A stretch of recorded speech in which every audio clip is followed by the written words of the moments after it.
ఈ మధ్యన మా కేఎస్ ప్రసాద్కి బాగా పిచ్చి పట్టేసింది. కొన్ని సందర్భాల్లో డిబేట్లలో కూర్చొని ఏం మాట్లాడుతున్నాడో ఎందుకు మాట్లాడుతున్నాడో కూడా అర్థం కావట్లేదు. అదొక రకమైన పోయేకాలన్నమాట. నిన్న సాక్షిలో కూర్చొని ఈడితో పాటు ఈశ్వర్తో పాటు ఇంకొక ఇద్దరు మేధావులు, బుర్ర తక్కువ మేధావులు వీళ్ళంతా కలిసి డిబేట్ మాట. ఆ డిబేట్లో ఈ పనికి వాళ్ళు ఎప్పుడు మాట్లాడినా సబ్జెక్ట్ మాట్లాడి ఏదో సోది తప్పితే వీడి కేఎస్ ప్రసాద్ గారు ఇప్పుడు మాట్లాడినా ఏదో సోదే ఉంటుంది. అందులో ఏదో 4 సామెతలు అంటాడో, లేదంటే ఒక పొద్దుల పుస్తకం తీసుకొస్తాడో, మునిబాబు సర్వే అంటాడు, ఆ సర్వే అంటాడు, ఈ సర్వే అంటాడు. వాడు మాట్లాడే మాటలు లాజిక్ ఉండదు, ఎటకారం తప్పితే. సరే మేము చాలా సందర్భాల్లో చెప్పేవారు ఎటకారంగా మాట్లాడాలంటే నీకంటే ఎక్కువగా మాట్లాడతావు అని చెప్పేసి. అయితే నేను మాట్లాడే మాటలు మాట సాక్షిలో తమ్ముళ్ళు పెట్టారు. మెంటల్ సర్టిఫికెట్ ఉన్నవాడిని ఎమ్మెల్యే చేసాం అంతా మన కర్మ అని చెప్పేసి అని ఎక్కడ మాట్లాడుతున్నాడు వీడు? తల్లిని సిలిని గంటేసిన సాక్షిలో కూర్చొని మాట్లాడుతున్నాడు. నీకైనా బుర్ర ఉన్న పని చేస్తుందా? సందర్భం కాదుగా, అసందర్భం కాదు ఇది. మనం ఏం మాట్లాడుతున్నాం మనకి తెలియకుండా మాట్లాడితే కనీసం 10 మంది మన ముఖం తుప్పుకుని ఉమ్మేస్తాం. ఇంగిత జ్ఞానం లేదురా నీకు అసలు. కొన్ని జగన్మోహన్ రెడ్డి ఏమైనా నీతివంతుడంటే కాదు. జగన్మోహన్ రెడ్డి బెయిల్ మీద బయటకున్నాడు. బెయిల్ మీద బయట ఉన్నావని ముఖ్యమంత్రిని చేస్తే లేనిది నీకు ఇది నొప్పి వచ్చేసిందా? తప్పు కదా. నేను అందుకే చాలా సందర్భాల్లో చెప్తా, జగన్మోహన్ రెడ్డి నువ్వో లేదంటే ఇంకొకడో మీరెవరో శుద్ధపోసలు కాదుగా. తప్పు కదా. అసందర్భంగా మనం మాట్లాడకూడదు కదమ్మా. అంటే ఏదో ఒక రకంగా రెచ్చగొట్టాలి, సబ్జెక్టు ఉండదు, పాడు ఉండదు, కావాలని చెప్పేసి అని రెచ్చగొట్టేసి మనం ఏది పెడితే అది మాట్లాడితే చెల్లుబాటు అయిపోద్దిలే అనుకుంటున్నారు. సబ్జెక్ట్ మాట్లాడి తగలడు.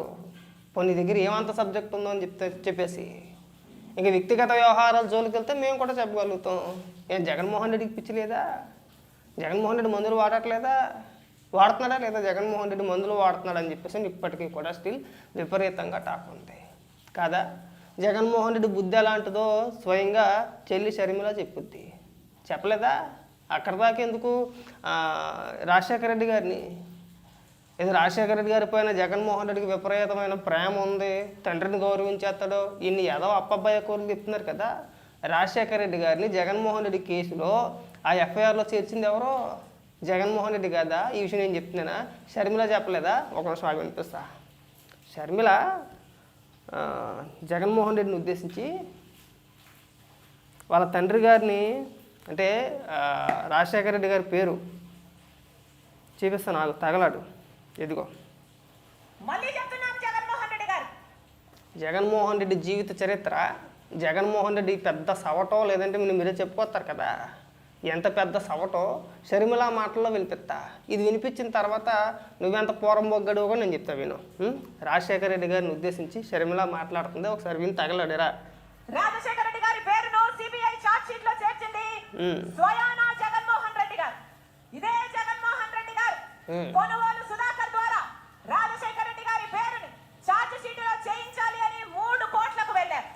ఎందుకంటే రాజశేఖర రెడ్డి గారి పేరు లేకపోతే జగన్మోహన్ రెడ్డి గారు ఈ కేసులో నుంచి బయటపడడం అసాధ్యం కాబట్టి అదే కొనుగోలు సుధాకర్ రెడ్డికి ముఖ్యమంత్రి అయిన ఆ రోజుల్లోనే జగన్మోహన్ రెడ్డి గారు ఏఏజీ పదవిని కూడా ఇచ్చారు.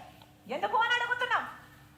కన్న తండ్రి పేరుని సిబిఐ చార్జ్ షీట్ లో చేర్పించిన వాడికి మీరు ఏఏజీ పదవిని ఇచ్చారు అంటే దానికి అర్థము మీ మాట మేరకే ఆయన సిబిఐ చార్జ్ షీట్ లో రాజశేఖర రెడ్డి గారి పేరు ఉండాలి అని కోర్టుకు వెళ్ళాడు అని మీరే ఒప్పుకున్నట్టు కదా అని అడుగుతున్నాం. ఈరోజు జగన్మోహన్ రెడ్డి గారు ఉన్నది లేనట్టుగా, లేని ఉన్నట్టుగా ఊసరవల్లిలాగా మారి ఏదంటే అది మాట్లాడుతున్నారు. ఎందుకు అని అడుగుతున్నాం. రాజకీయాల కోసం ఇంత దిగజారడం అవసరమా అని అడుగుతున్నాం. ఇప్పుడు చెప్పరా సొంట ప్రసాద్. ఇదిగో నేను చెప్పట్లా, ఛార్జ్ షీట్లో రాజశేఖర రెడ్డి గారి పేరు ఎవరు చేర్చారు? స్వయంగా జగన్మోహన్ రెడ్డి కాదా. మరి అలాంటి తోటి ఛానల్లో నువ్వు కూర్చొని నువ్వు ఎందుకు వచ్చిన మాటలు మాట్లాడుతున్నావు? ఇవన్నీ కూడా నీకైనా బుర్ర బుద్ధి జ్ఞానం ఏమైనా ఉందా? ఇదే షర్మిల అని వాళ్ళ సోషల్ మీడియా చేత అమ్మనాభూతులు తిట్టించాడు, అక్రమ సంబంధాలు అంటగట్టించాడు. ఈ విషయం ఏం చెప్పట్లా, షర్మిల చెప్పింది. ఆఖరికి చివరికి షర్మిల కొడుకు పెళ్ళికి చంద్రబాబు నాయుడు గారి ఇంటికి వెళ్ళి శుభలేఖ ఇస్తే జగన్మోహన్ రెడ్డి ముఖ్యమంత్రిగా ఉంటూ ఒక పెద్ద సభ ఎత్తేసి ఆ సభలో ఏమని మాట్లాడాడంటే, ఈ షర్మిల కట్టుకున్న చీరను ఉద్దేశించి పసుపు చీర కట్టుకొని చంద్రబాబు నాయుడు గారిని ఇంప్రెస్ చేయడానికి వాళ్ళ ఇంటికి వెళ్ళిందని మాట్లాడాడు చెల్లిని ఉద్దేశించి. ఆ మాటలు విన్న షర్మిల ఒక ప్రెస్ మీట్ పెట్టి గొల్లుని ఏడ్చింది పాపం. సొంత అన్న నా తోడబుట్టినాడు అడి దిక్కుమాలోడు నేను కట్టుకున్న చీర గురించి మాట్లాడుతున్నాడు. నేను చంద్రబాబు నాయుడు గారిని ఇంప్రెస్ చేయడానికి వెళ్ళినట్ట. నా తండ్రి వయసు చంద్రబాబు నాయుడు గారిది. చంద్రబాబు నాయుడు గారు నేను ఎందుకు ఇంప్రెస్ చేస్తాను అసలు? అది ఏం పోయే కాలం అని చెప్పేసి ప్రెస్ మీట్ పెట్టి ఏడ్చింది. అలాంటి దిక్కుమాలోడి ఛానల్లో కూర్చొని నువ్వు అందరికీ పేర్లు పెట్టేస్తున్నావు. ఇరా నన్ను అడిగితే లోఫర్గా ఎవరన్నా ఉన్నారంటే అందులో మొట్టమొదట జగన్మోహన్ రెడ్డి నువ్వు వస్తారా? తల్లి చెల్లి లేదు, తల్లి చెల్లి చెప్తారు ఎవడెంత గొప్పవాడు అనేదిని. బాలకృష్ణ గారి గురించి మీరు మాట్లాడవసరం లేదు కదా. ఆయన చేసిన సేవా కార్యక్రమంలో జగన్మోహన్ రెడ్డి 1వ వంతు కూడా చేసినాడు. ఇవాళకి కూడా చేశాడా? 10 యాదవకి ఇది ఒక అలవాటు అయిపోయిందండి ఈ మధ్యన. సరే బాలకృష్ణ గారు నీలాంటి పకోడీ గాలిని బొచ్చిగాలిని పెద్ద పట్టించుకోవడం. ఆ పట్టించుకోకపోవడం ఏమైపోయిందంటే మీకు ఇది ఒక ఆయుధం కింద అయిపోయింది. ఎవడ పడతాడు ఇష్టానుసారంగా వచ్చి బాలకృష్ణ గారినో లేదంటే ఇంకొకరినో మనం వ్యక్తిగతంగా మాట్లాడితే పెద్ద మేధావులు అనుకుంటున్నారా? నీకు ఒకటి తెలిస్తే ఇంకోటి తెలిసి అవ్వదు. నీ మేధావుతనం మాకు తెలుసు. రే పొద్దుల పుస్తకం పట్టుకో చేతి పెడతాది మాట్లాడి దిక్కుమల సావటి సన్నాసి నీ మేధావుతనం మాకు తెలుసు. విజ్ఞాన ప్రదర్శన వద్దు. నువ్వు అంత పెద్ద మేధావి కాదు. నీకు ఒకటి తెలిస్తే ఇంకోటి తెలిసి అవ్వదు. నువ్వు మేధావే. ఇదే ఎన్నికల్లో ఎక్కడో కానీ ఒక వీడియో వైరల్ అయింది మొన్న. జగన్మోహన్ రెడ్డికి ఓటేసానని చెప్పేసి వైసీపీ కార్యకర్తగా పనిచేసేసాడు. వీడు పొలిటికల్ అనలిస్ట్ మళ్ళీని. ఎంతసేపు సాక్షిలో ఈశ్వర్ గారికి జగన్మోహన్ రెడ్డికి భజన తప్పితే నీ దగ్గర ఏముందని చెప్పేసి అనలిస్ట్ నువ్వు అసలు దేని మీద? ఆ పకోడీ మాటలు తప్పితే నీ దగ్గర ఏముందని చెప్పేసి అని అడుగుతున్నా. చెప్పు. ఒక దానిపైన ఒక సబ్జెక్ట్ తీసుకొని కూలంకుషంగా ప్రజలందరికీ వివరించే ప్రయత్నించే. ఉదాహరణకి పీపీపీ ఉంది కదా, మీరు పీపీపీ విధానాన్ని తప్పుపడుతున్నారు కదా, దాని గురించి కూలంకుషంగా చెప్పు. దానివల్ల లాభ నష్టాలు ఏంటో వివరించే ప్రయత్నం చేయి. అబ్బాయి వివరించరు. పీపీపీ అంటారు, అక్కడ వెటకారం జోడించేస్తారు. అసలు సబ్జెక్ట్ పక్కకి వెళ్ళిపోయింది. ఇప్పుడు పీపీపీ ప్రైవేట్ పరం చేస్తున్నారు. ప్రైవేట్ పరం ఎందుకు అవుద్ది? ప్రైవేట్ పరం ఎందుకు అవుద్దండి? సింపుల్గా ఒక మొక్క అంతే. ఇప్పుడు పబ్లిక్ అంటే రాష్ట్ర ప్రభుత్వం అలాగే ప్రైవేట్ రంగం కలిసి ఒక ప్రాజెక్ట్ చేపడతారు. దాన్ని పీపీపీ మోడల్. ఉదాహరణకి నేషనల్ హైవేలు కావచ్చు, లేదంటే మెట్రో కావచ్చు. ఇప్పుడు హైదరాబాద్ మెట్రో ఉంది, పీపీపీ మోడల్. శంషాబాద్ ఎయిర్పోర్ట్ పీపీపీనే. నేషనల్ హైవేలు అక్కడ దాకేందుకు ఇప్పుడు రాజశేఖర రెడ్డి మీరు చెప్పుకోస్తారు కదా, 108 స్థాపించింది రామలింగరాజు అయినా సరే లేదు రాజశేఖర రెడ్డి అంటారు. ఇప్పుడు ఆ 108 కూడా పీపీపీ మోడలే కదా.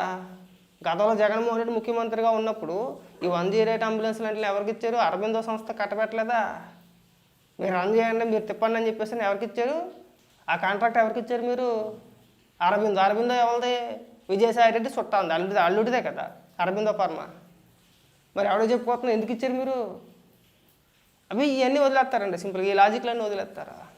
ప్రైవేట్ పరం చేస్తున్నారు. నువ్వు చెప్పు కరెక్ట్గా వచ్చి పీపీపీ విధానం గురించి నీకు ఏం తెలిసి వచ్చిందో అక్కడ కూలంకషంగా ఎదవ జోకులు వేయకుండా టాపిక్ డైవర్ట్ చేయకుండా పూర్తి వివరంగా చెప్పు నువ్వు అక్కడ.